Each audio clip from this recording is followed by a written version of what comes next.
दिल्ली के लोग अब स्कूटी बाइक नहीं खरीद पाएंगे जो पेट्रोल से चलते हैं 2028 के बाद। ऐसी पॉलिसी लेकर आई है दिल्ली गवर्नमेंट दिल्ली वालों के लिए।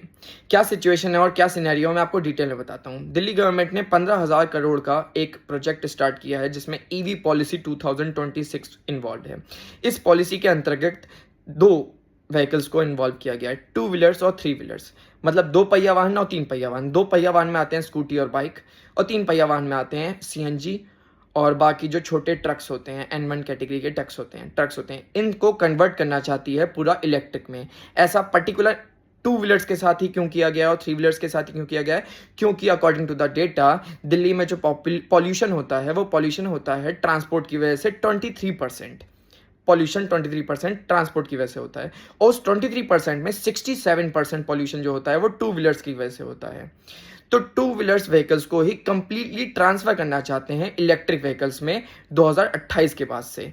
लेकिन इसका मतलब ये नहीं है कि जिन बंदों के पास सीएनजी, मतलब जिन बंदों के पास स्कूटी और बाइक और सीएनजी ऑटो हैं, पेट्रोल और सीएनजी से चलने वाले, वो लोग खत्म हो जाएंगे, मतलब वो लोग बंद हो जाएंगे। नहीं, बिकना बंद हो जाएंगी 2028 के बाद। ये ऐसा सिनेरियो लेकर आई है गवर्नमेंट।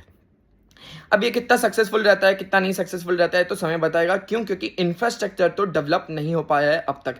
प्रीवियस गवर्नमेंट ने, आम आदमी पार्टी ने भी ऐसा करने की कोशिश करी थी, लेकिन इंफ्रास्ट्रक्चर डेवलप नहीं हो पाया।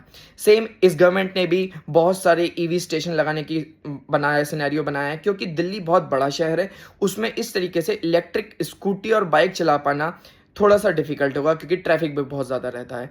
कैसा सिनेरियो रहता है और दिल्ली की जनता का क्या रिस्पॉन्स आता है इस चीज़ के ऊपर, स्पेशली 2028 के बाद, क्योंकि लंबा समय है, अभी तो टाइम भी बहुत ज़्यादा है। क्यों? क्योंकि इंडिया में अलग अलग सिनेरियो से व्हीकल्स को डाइवर्ट किया जाता है। इथेनॉल से के प्रयोग से, इलेक्ट्रिक स्कूटी के प्रयोग से, इथेनॉल ब्लेंडिंग हो रही है, उसका भी क्या सिनेरियो चल रहा है मैं आपको अगली वीडियो में बताऊंगा। साथ ही साथ ईवी स्टेशन भी इतने अच्छे तरीके से डेवलप हो नहीं पाए हैं इंडिया में। क्या सिनेरियो रहता है आने वाले समय में पता चल जाएगा। और आप लोगों का क्या पर्सपेक्टिव है इस चीज़ को लेकर, कमेंट करके ज़रूर बताइएगा।